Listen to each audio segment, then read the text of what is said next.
bread and butter pudding.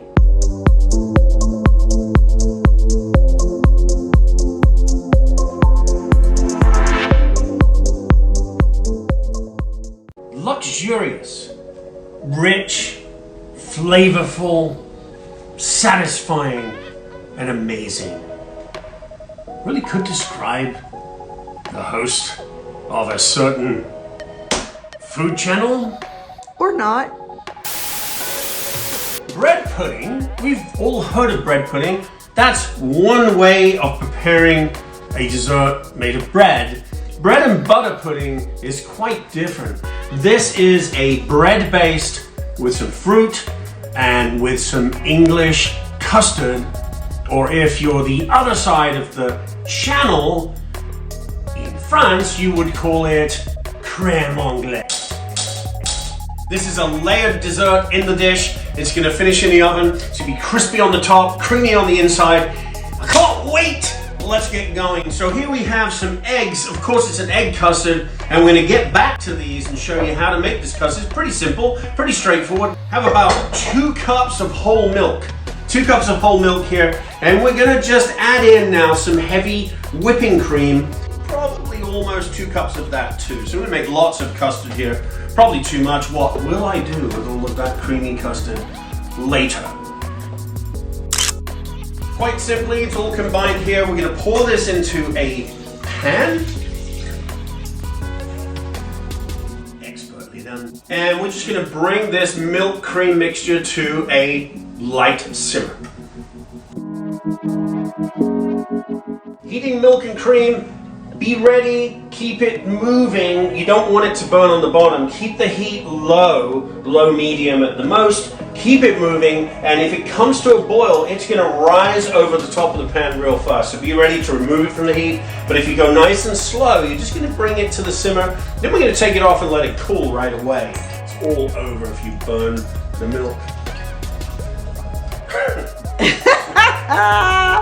General Custard. General Custard. Colonel Custard.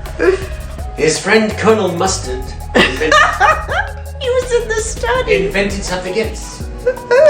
Murder. I don't know why she did. Oh, because of the texture. She said it was. Oh, she doesn't like milk Floppy. either. No milk, no cream, no eggs, no bread.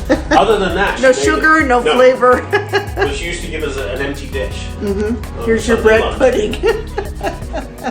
This is the bread pudding I enjoy eating.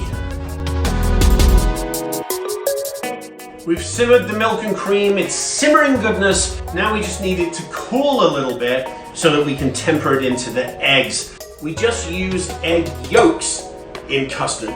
I have 4 in the bowl so far. I think we probably need 5 for this recipe, so I'm going to do 1 more. I always like to use the pasture-raised eggs because they just taste and look better in my opinion. But any egg will probably be fine, don't stress, it doesn't matter. So we're gonna just take this one. The egg whites, by the way, I'm gonna use to make a nice egg white omelet. Always fun, don't wanna waste these beautiful egg whites. Just separate out 1 more yolk. Just separate out 1 more egg yolk. We'll put this into the bowl. So in the bowl now, I have 1, 2, 3, 4, 5 beautiful egg yolks, nice and fresh. And we're gonna make the base of the custard, and we're gonna add in that warm milk slowly and then cook it to its correct consistency. First thing I'm gonna use here is a little vanilla flavoring. Vanilla extract is fine for this, and don't need much of this, just a few drops go in, that is enough. And then some sugar. I'm not big on measuring, but I would say we're probably gonna put about a 1/2 cup in here. We do want this to be sweet for sure. About that is good. And then some cornstarch, because we need this to thicken as it cooks. So some cornstarch, 1/4 cup maybe, let's see. I would say about there is good. And we're just gonna now mix these together into a kind of a paste. The eggs, the cornstarch, and a nice vanilla flavoring, and the sugar is all getting mixed around until you can see this wonderful yellow. Make sure it's all incorporated. Everything's getting mixed together nicely. It gets smooth and yummy before we add back in the milk. That looks good. So now, if you add hot liquid to eggs, you get scrambled eggs. They scramble up, so you have to go slow here. By the way, the first mention of this wonderful British dessert was in 1728. It was in a cookbook in 1728. Something that's lasted that long and is this good has to be good because it's lasted this long. All right, so just a little bit of the milk and cream in and keep stirring all the time. Now we're starting to lighten that yellow color towards a more classic British custard color. All of the milk, all of the cream are now incorporated into that nice base. Back into the pan because we're going to take it back to the oven and bring this up now to a boil to thicken it. Let's go see what we can do. Just like when we were heating the milk and cream with the custard, keep it moving. As with everything, taste it before you serve it. It's medium thickness. I like it to be thicker than a pouring custard because it's going into this dish and it's going into the oven. Let's give it a taste. Bread and butter pudding, we need bread, buttered bread to layer into our dish, pour the custard over. The bread I have today is brioche. Don't worry, regular bread is fine. This recipe was designed to use stale bread. Quite simple, we're going to butter the bread. So you want your butter to be nice and soft and liberally butter the bread and get both sides. The more butter, the more taste, the more taste, the more flavor, the happier you will be.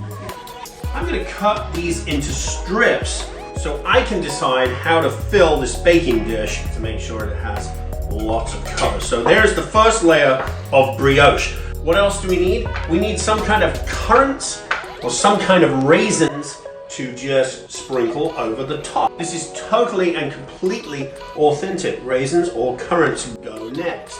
We're just gonna keep building this way until we can't build anymore. More butter, more bread. Right here, lots of buttered bread. Beautiful. I think we can go with a whole slab on the top. And bread. Now I think I will cut this piece to fit approximately. Lots more butter on here. On the bread. And let's put this piece on the top there. We are going to take some more fruit. Some more raisins are going on. And at this point, just before we put the final layer on, I'm going to pour in the custard so that it can really soak into the two layers we have so far. This is nice and thick, but it's gonna coat beautifully. It's just absolutely tremendous. I'm gonna keep back just a little bit and move that around. This is the final layer, this is the top. So I'm making sure that the butter is all around, all over the bread, right to the edges, because the edges are gonna crisp up beautifully. And there we have it. I'm gonna put a few raisins just around, not too many on the top because they can get a little burned on top there. And to top it off before it goes into the oven, some dark brown sugar, just sprinkled because this is gonna caramelize and just make this tremendous. So we'll make sure that we have enough of that to bring out the beautiful crispy flavor on the top. It's ready. Layers of the bread, the butter, the wonderful creamy custard goes into the oven, 375 for 25 minutes or so. Keep an eye on it. As soon as it's golden brown on top, you're done. Pull it out. You're gonna have the best dessert you've had in a long time.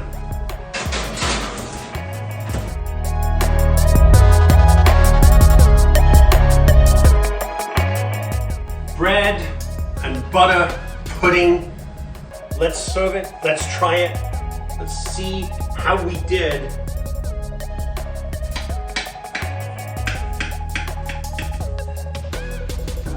get all of this beautiful custard and every layer of buttered bread from below. Make sure that we get the crispy, buttery, crunchy pieces from the top too. Oh my goodness. It is beautiful. To top this off, let's just add a couple of pieces of fruit, a couple of berries, just to kick it up, give it that special look and interest that just makes it into a beautiful dessert. And also, real cheap way to make desserts look special, powdered sugar. Put it into your sieve and just gently snow some powdered sugar over the top. And there it is. It's an absolutely beautiful dessert. Dig down in here, get everything on the spoon. I can't wait. And let's see.